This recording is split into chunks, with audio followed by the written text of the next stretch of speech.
Bonjour à toutes et à tous, je suis ravi de vous retrouver aujourd'hui pour parler comics. Aujourd'hui, on va parler de ce titre sorti chez Black River Comics qui s'appelle Kadat l'inconnu. Alors si je prononce mal, corrigez-moi en commentaire.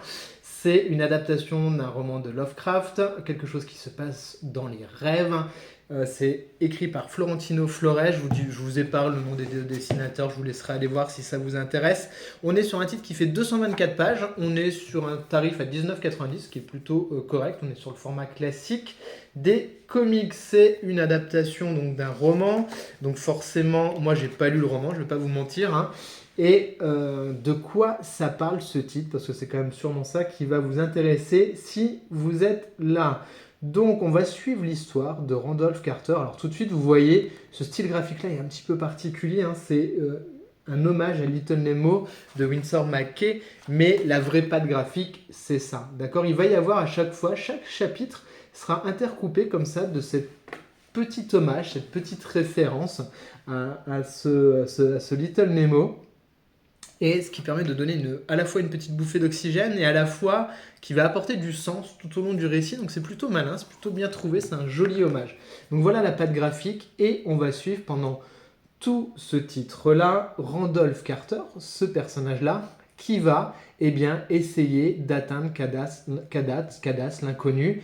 Et c'est un peu ce périple dans le pays des rêves, mais j'ai envie de dire le pays des cauchemars quand même, vous allez voir, et d'essayer d'atteindre la cité des dieux et d'aller au bout de son rêve ou au bout de son cauchemar, et ça je ne vous révélerai pas.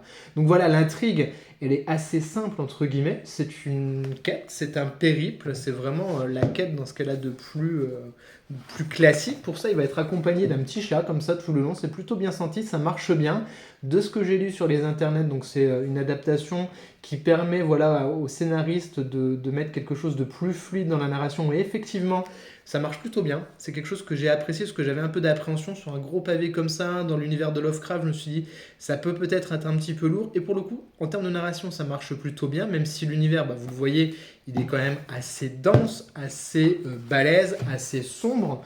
Donc il faut quand même s'accrocher en termes de lecture, en termes de noms de personnages, parce que tout, on est vraiment dans quelque chose de complet, avec des noms de personnages qui sont complètement fous et qui sortent, si on n'a pas les références, des fois ça peut être un peu compliqué. Mais ça n'empêche que c'est fluide. C'est fluide, l'histoire elle se tient en elle-même, on arrive bien à suivre la quête du personnage.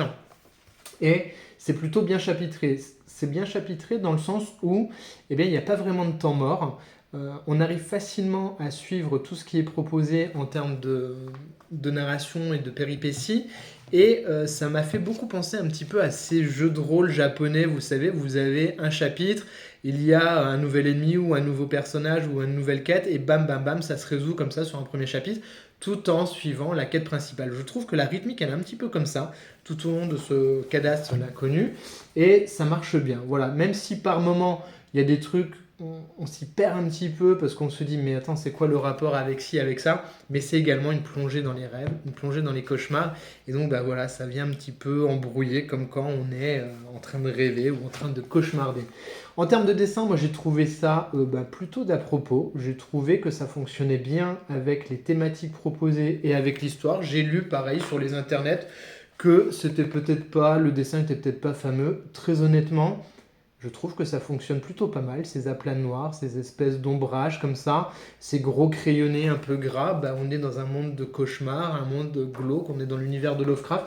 Moi perso, ça m'a pas choqué, avec de jolies références. Vous voyez, hein, la référence, c'est l'hommage à Méliès. Moi, voilà, c'est des petits trucs comme ça qui m'ont bien fait kiffer. On est dans un récit fantastique, un récit d'horreur. C'est clairement un titre qui va pas plaire à tout le monde. Si vous aimez Lovecraft, vous allez vous y retrouver parce que ça marche bien. Si, comme moi, vous n'êtes pas un gros connaisseur de l'univers de Lovecraft, ça permet d'enrichir ses connaissances, franchement, assez bien. Parce que pour le coup, voilà, j'ai appris et découvert des choses. Donc finalement, c'est tout ce qu'on attend d'une œuvre. Et puis, j'ai passé un bon moment de lecture. Vraiment, c'était une bonne surprise. C'est pas le titre du siècle. Il y a plein de titres qui sont bien meilleurs.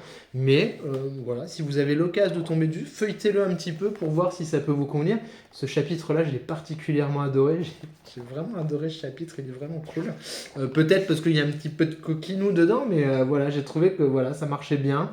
des bonnes surprises, des bonnes découvertes, un petit peu bavard par moment, on va pas se mentir, mais une bonne surprise, vraiment la bonne surprise de ce Cadat l'inconnu chez Black River Comics. Donc merci à eux pour l'envoi, parce que franchement c'est pas forcément un titre qui était en haut de ma wishlist, mais ça m'a permis de voilà, d'étendre ma culture générale, et pour ça, ça valait grave le coup.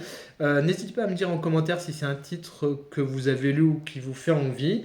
N'hésitez pas, si c'est la première fois que vous découvrez la chaîne, à vous abonner, ça fait toujours plaisir, et à me dire ce que vous en avez pensé en commentaire, à liker et à partager ces petits trucs YouTubeurs classiques. Je vous dis à très vite pour de prochaines reviews. Bye bye.